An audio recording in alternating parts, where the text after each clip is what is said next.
Queria só recoletar alguns pontos antes de passar também para o Caivano, que foi realmente uma questão que poucas pessoas entendem, que é a questão da abdicação do Eduardo Bolsonaro.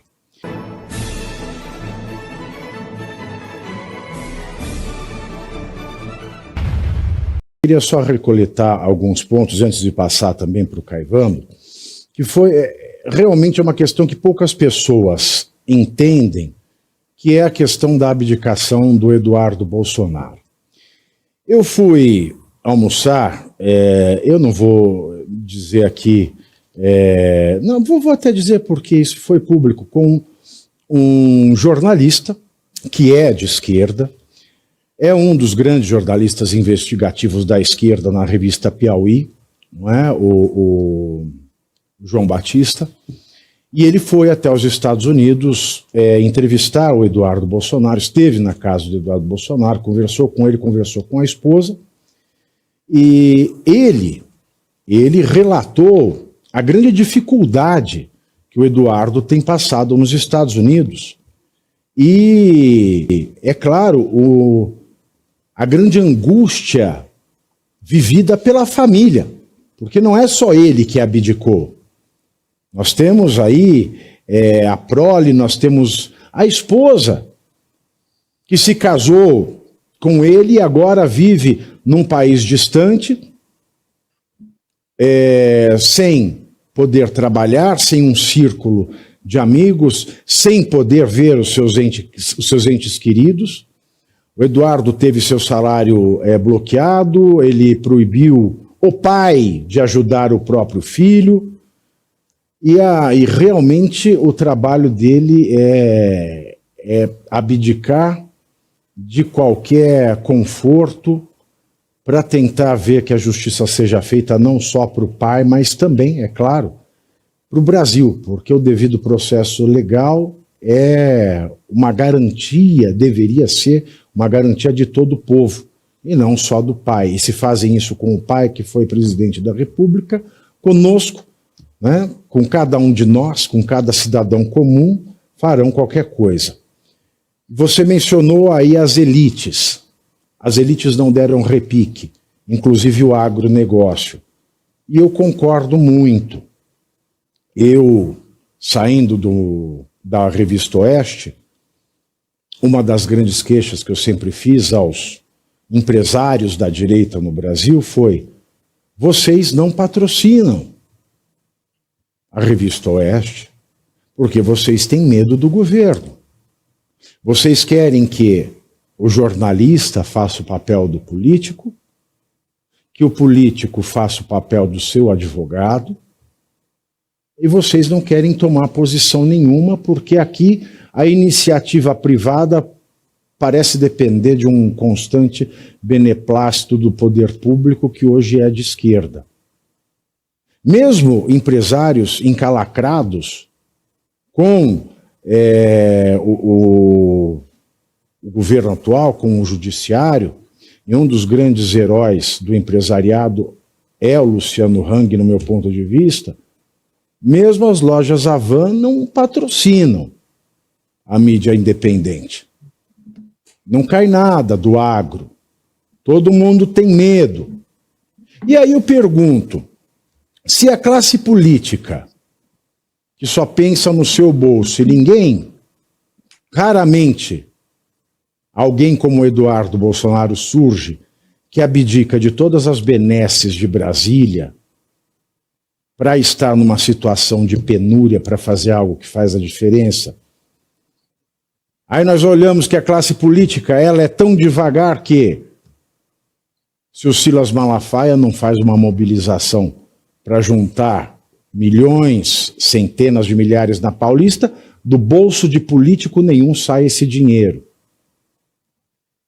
Nós olhamos a nossa elite, que se diz de direita, a exemplo do agro, que não investe em nada que seja, eu não digo nem politicamente, ideologicamente de direita, mas noticiosamente claro, transparente, sem medo.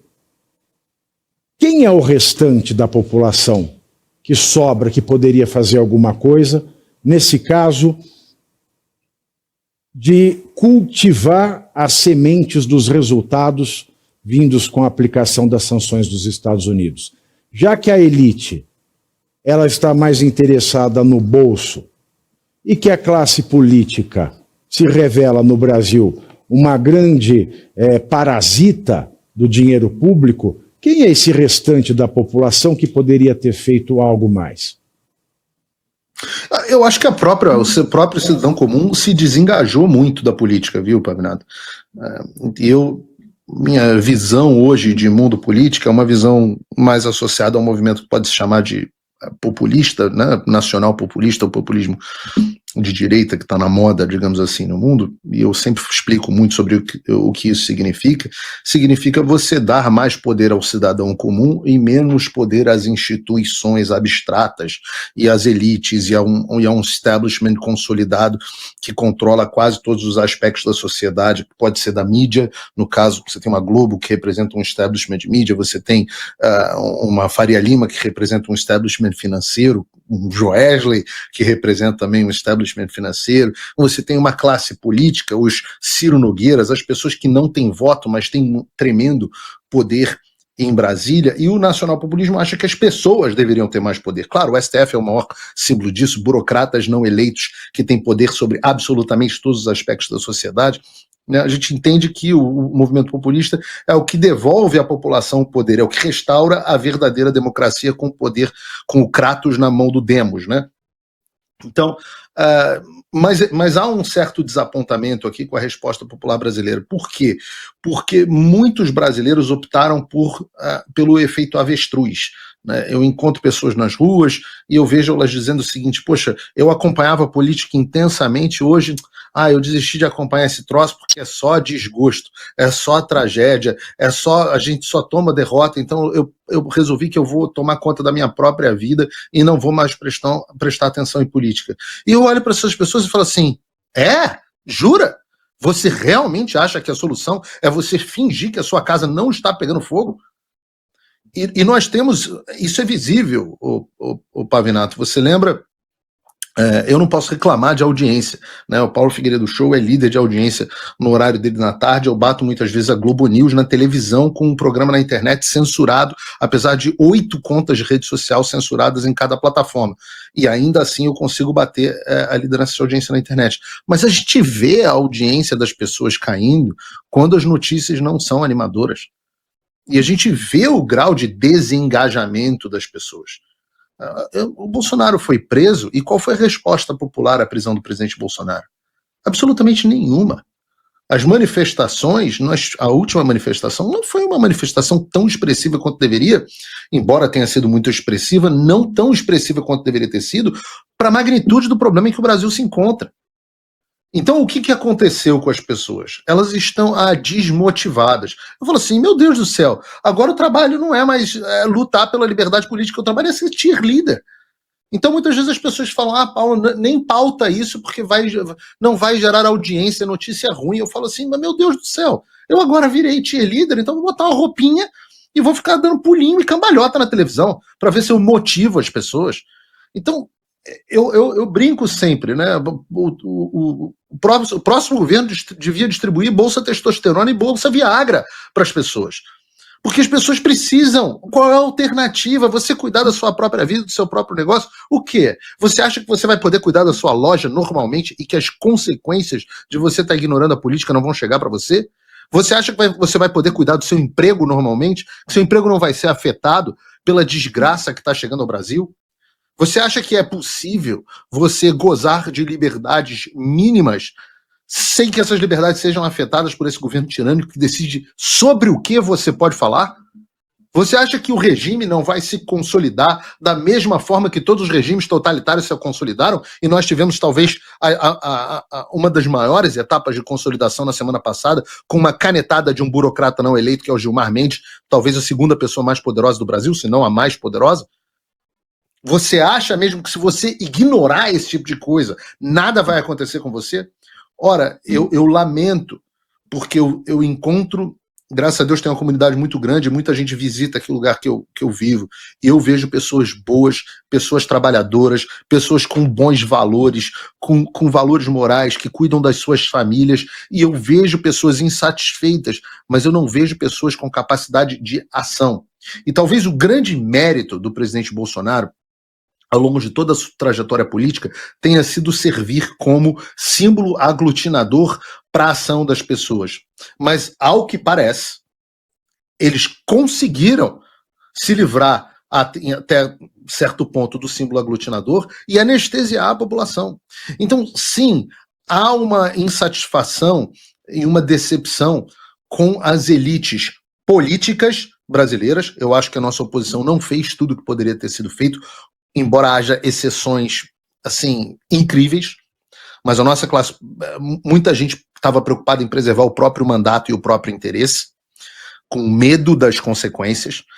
Houve uma decepção, claro, com as elites financeiras de direita, porque há pessoas de bem que prosperaram no Brasil também, só que essas pessoas são covardes, não há outra forma de colocar. E há também uma apatia popular, que é matadora, absolutamente matadora. E eu não vou fingir que isso não exista. Agora, a gente olha isso e as pessoas e fala assim, você reclama, né, que as pessoas, os grandes empresários muitas vezes não patrocinavam a revista Oeste. Será que todas as pessoas que assistiam a Oeste assinavam a revista, por exemplo? Paulo Figueiredo Show tem uma audiência gigantesca, todos os episódios eu chego a mais ou menos 1 milhão de telas. Eu pergunto, você sabe quantos apoiadores eu tenho, Pavinato? Uma fatia ridícula disso. Uma fatia é cerca de 1%, não é? Em geral é isso. Eu acho que no meu caso é até menor. Então eu falo assim, não é só a classe política que não compareceu, não é só a elite financeira de direita que não compareceu, mas a população também se desengajou e não entendeu que é impossível você lutar uma guerra se você não tiver os instrumentos para isso. Você não pode estar na linha de frente trocando tiro na Ucrânia se você não tiver alguém na OTAN te financiando e dando munição, e dando drone, e dando o que quer que seja para você. Então, eu não sei o que vai acontecer daqui para frente. Mas eu acho que a nossa janela de ação, que foi uma janela incrível, o Brasil recebeu dos Estados Unidos e nós temos que ser eternamente gratos ao presidente Trump por ter se preocupado com o Brasil, às vezes até acima dos interesses norte-americanos, o que é algo que ele nem deveria fazer, mas nós recebemos um grau de ajuda absolutamente... Eu recebi tudo que eu pedi, Pavinato. Eu recebi tudo que eu pedi. E tudo que a classe política de Brasília e as elites me diziam que precisavam para resolver o problema foi dado a eles. E eles não conseguiram agir mesmo assim. Eu não sei o que vai acontecer daqui para frente. Mas eu sou eternamente grato à ajuda que os americanos deram para a gente até.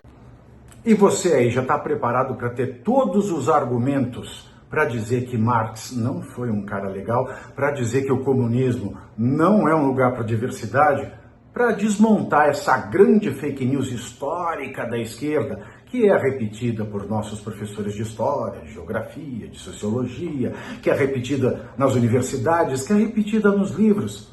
Está preparado para dizer por que Marx não era um cara legal e por que todo marxista raiz também não é, e por que o comunismo é terrível? Você já leu Nos Anais de Marx? Pois é, aqui nesse livro você vai encontrar tudo o que você precisa saber para responder aquele sabichão que diz que Marx é um cara legal, pois não é. Leia agora Nos Anais de Marx, a trolha do comunismo transviado para encaçapar idiotes. À venda em todas as livrarias do Brasil, pelo site ou nas lojas físicas. Não deixe de ler.